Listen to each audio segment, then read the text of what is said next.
नमस्कार मित्रांनो, प्रायझेशन मंत्रामध्ये तुमचं स्वागत आहे. तर आजचा जो आपला टॉपिक आहे, हा टॉपिक आहे एस-एल वरती. ठीक आहे. म्हणजे ऑप्शन ट्रेडिंगमध्ये एस-एल कुठं लावायचा, कसा लावायचा आणि ऑप्शन ट्रेडिंगमध्ये एस-एल लावताना नक्की कुठल्या गोष्टी आपण लक्षात घेतल्या पाहिजे. तर ते आज आपण या लेक्चरमध्ये पाहणार आहोत. ठीक आहे. तर खूप जणांची क्वेरी आली होती माझ्याकडे की एस-एल वरती एक व्हिडिओ बनवा. सो त्यांच्या क्वेरीवरती आज सगळं सोल्युशन आपण देणार आहोत. ठीक आहे. तर आपण चालू करूया. आता कसं आहे माहिती आहे का मित्रांनो, आपण जर स्टेप बाय स्टेप गेलो तर सगळ्यात पहिल्यांदा आपण काय शोधतो? सगळ्यात पहिल्यांदा आपण सेटअप शोधतो इंडेक्स चार्टवरती, बरोबर. त्यानंतर ना त्या सेटअपच्या बेसवरती आपण लॉट बाय करतो.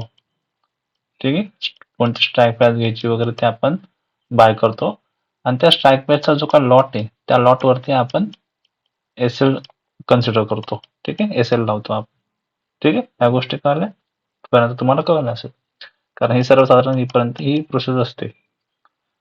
ठीक आहे. पुढे जाऊया. आता जसं आपण काल एक कप अँड हँडल स्ट्रक्चर बघितलं होतं. ठीक आहे. तर सगळ्यात पहिल्यांदा आपण आहे ना इंडेक्स वरती आपण कसं एस-एल लावायचं ते आधी बघूया. तर तुम्हाला माहिती आहे, तुम्ही जर माझे व्हिडिओ बघत असाल तर तुम्हाला माहिती आहे आपण कप अँड हँडल वरती हा जो हँडलचा जो खालचा असतो पॉइंट तिथं आपण एस-एल लावतो. बरोबर. ही पहिली पद्धत आहे. बरोबर. त्याच्यामध्ये दुसरी पद्धत पण आहे, जी की समजा मी इथं इथं मी एस-एल लावतोय, इथं मी एंट्री घेतोय. बरोबर. आता कधी कधी कसं होतं की जर समजा इथे एखादा लेवल इथं म्हणजे इथे कुठला तरी एक प्रकारचा सपोर्ट आहे. ठीक आहे. किंवा जर चार्टच्या मागे कुठतरी इथं कन्सोलिडेशन आहे. तर अशा केसमध्ये मी हा जो एस-एल आहे, हा एस-एल इथं न लावता मी या सपोर्टच्या 1-2 पॉईंट आतमध्ये लावत. म्हणजे जर मार्केट जर वरनं खाली आले तर खूप चान्सेस आहे की मार्केट इथून टप्पा मारून माझ्या टार्गेट पर्यंत जाऊ शकतो. ठीक आहे. तर ह्या 2 पद्धती आहे इंडेक्स वरती एस-एल लावायचे. पहिलं म्हणजे हे झालं आपलं नॉर्मली आणि दुसरं म्हणजे हे की बाबा एखादा सपोर्ट किंवा एखादा कन्सोलिडेशन आला असेल तर त्याच्या खाली आपण एस-एल पॉईंट लावू शकतो. ठीक आहे. त्यामुळे अशा प्रकारे आपण इथं एस-एल थोडंफार मॉडिफाय करू शकतो. ओके. चला पुढे जाऊया. आता आपण सेटअप शोधतो. ठीक आहे. सेटअपच्या बेसवरती आपण लॉट घेतो. ठीक आहे. स्ट्राईक प्राइस निवडतो. आता फॉर एक्झाम्पल जर तुम्हाला मी द्यायचं म्हणलं तर आपण ह्याच बघूया. ठीक आहे. कप अँड हँडलचं. ओके. आता जस्ट सपोज आपल्याला लॉटला एस-एल द्यायचं आहे, तर ते आपण कशा प्रकारे देऊ शकतो? तर सगळ्यात पहिल्यांदा तर तुमच्यासाठी मी इथे एंजल वन वरती नेक्स्ट स्ट्राईक प्राइस यूज केली आहे. आता समजा की मला इथं एंट्री घ्यायची आहे. ठीक आहे. हा जो पॉईंट आहे हा 25,630च्या आसपास येतोय. तर ह्याचा मी 200 पॉईंट आतमधला म्हणजे इन द मनीचा मी लॉट घेतोय. ठीक आहे. इन द मनीचा मी लॉट घेतोय. साधारण 25,400चा मी घेतोय समथिंग. ठीक आहे. त्याचा लॉट मी इथं ओपन केलेला आहे. ठीक आहे. तर सगळ्यात पहिल्यांदा आपल्याला काय करायचंय, इथं आपली एंट्री कुठे भेटते ते आधी बघायची. तर इथे आपल्याला एंट्री साधारण भेटली आहे 2 वाजून 35 मिनिटाच्या आसपास आपल्या इथे एंट्री भेटली. तर त्या टायमाला इथं कुठलं होतं 2 वाजून 35 मिनिटं म्हणजे साधारण 268. आपल्याला जी एंट्री भेटली आहे म्हणजे आपण ही जी स्ट्राईक प्राइस आहे या स्ट्राईक प्राइसला आपण साधारण 268 ते 269च्या आसपास आपण हा स्ट्राईक प्राइस जे काय आहे हा आपण कॉल बाय केलाय. ठीक आहे. आता आपल्याला जर एस-एल द्यायचं आहे, आता समजा इथं आपल्याला एस-एल द्यायचं आहे म्हणजे ह्या कॅन्डलच्या लोला आपण इथे एस-एल द्यायचं आहे. बरोबर. आता ही कॅन्डल कधीची आहे? कॅन्डल आहे 2 वाजून 15 मिनिटाची. आपल्याला त्या स्ट्राईक प्राइस वरती जायचे आणि 2 वाजून 15 मिनिटाला कुठली ही कॅन्डल आहे? हे बघा, तर ह्या कॅन्डलचा लो म्हणजे साधारण 238. तर आपण जो स्टॉपला जो देणार आहे हा साधारण 238 रुपयाचा देणार आहे. तर ह्याच्यामध्ये काही गोष्टी बदल होऊ शकतात.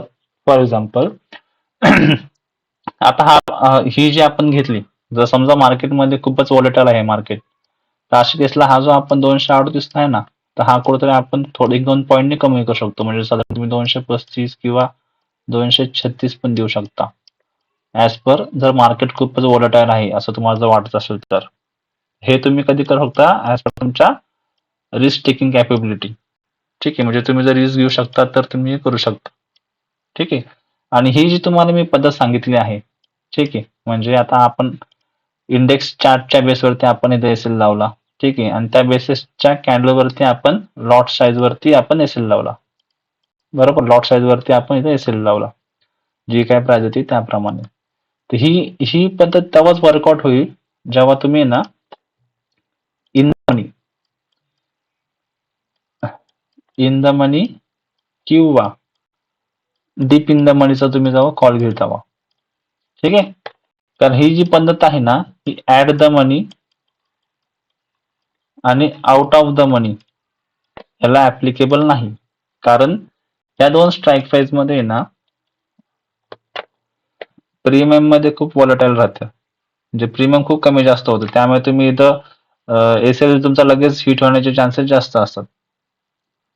त्यामुळे ही जी स्ट्रॅटेजी आहे, ही स्ट्रॅटेजी इन द मनी आणि डीप इन द मनीच्या ह्याच्यावरच तुम्हाला बघायला मिळेल.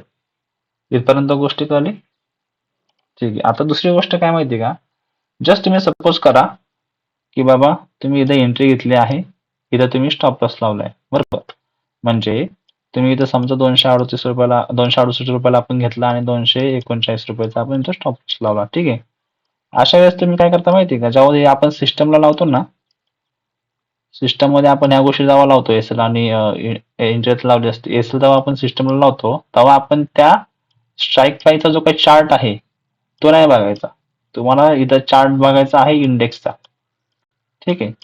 आणि समजा जर इंडेक्सच्या चार्ट मध्ये जर तुमचा एसएल हिट झालाय, ठीक आहे, पण तुमचा जो काय स्ट्राईकचा जो काही चार्ट आहे तिथे तुम्ही बाहेर नाही पडले, तर अशा केसमध्ये तुम्हाला मॅन्युअली गोष्टी तिथे जाऊन तो जो काय ट्रेड आहे तो तुम्हाला क्लोज करायचा आहे. का?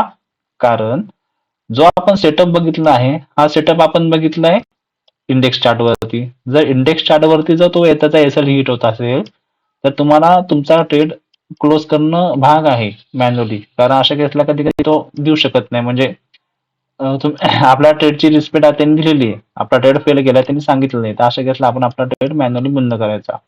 जर तुमच्या इंडेक्सचा जो काही तुम्ही ट्रेड घेतला आहे, जर त्याचं टार्गेट जर बुक होतंय, म्हणजे जर त्याचं तो तुमच्या फेवरला जाऊन तुमच्या टार्गेटला हिट झाला आणि त्या टार्गेटच्या बेसवरती जो काय तुमचा स्ट्राईक प्राइस असेल, त्या स्ट्राईक प्राइसचा जो काही प्रीमियम असेल, तर त्या प्रीमियमला तुम्ही बाहेर पडणं गरजेचं आहे, ठीक आहे. कारण मार्केटनी तुमच्या जो काही सेटअप आहे त्याला रिस्पेक्ट दिली आहे आणि तुमचं जे काही स्ट्राईक प्राइस प्रमाणे जे काही तुमचं टार्गेट असेल तिथं तुम्ही न बाहेर पडता तुम्हाला इंडेक्स मध्ये जो काही चार्टला जो काही दिसतो तुम्हाला टार्गेट तिथं तुम्ही बाहेर पडलं पाहिजे, ठीक आहे. म्हणजे म्हणजे थोडक्यात काय आहे, आपण जो बघतोय सेटअप, हा सेटअप आपण घेतला जो आहे हा इंडेक्स चार्ट वरतीच्या बेसवरती आपण हा सेटअप घेतलाय, बरोबर. त्यामुळे तुम्ही कोणती स्ट्राईक प्राइस यूज केली त्याचं मार्केटशी काय घेणं देणं नाहीये. तुमचा जर इंडेक्स चार्टचा जर टार्गेट तुमचा फुलफिल होत आहे तर तुम्ही त्यावेळेस त्या ट्रेडमधनं बाहेर पडणं कधीही बेस्ट, ठीक आहे. ओके, गोष्टी कळल्या तुम्हाला? आय होप की तुम्हाला ही व्हिडिओ कळली असेल. तर हे सगळ्यांची क्वेरी होती की बाबा स्टॉप लॉस बद्दल जरा आम्हाला सर सांगा, त्यामुळे ही व्हिडिओ मी बनवली आहे. आता जर तुम्हाला टार्गेट बद्दल जर ही अशीच व्हिडिओ पाहिजे असेल तर मला कमेंट करा, टार्गेट बद्दल पण मी एक अशी छोटीशी व्हिडिओ बनवून देईल, ठीक आहे. आय होप करतो मी तुम्हाला ह्या व्हिडिओ मधनं बऱ्यापैकी गोष्टी क्लिअर झाल्या असेल. ओके, चला भेटूया मित्रांनो पुढच्या व्हिडिओमध्ये. आणि आपला जे कोणी आपल्या टेलिग्राम चॅनलला जॉईन नाही तर ते जॉईन करून घ्या, राजाक्ष मंत्र ओरिजिनल, ठीक आहे. मी लिंक डिस्क्रिप्शन लिंक मध्ये दिली.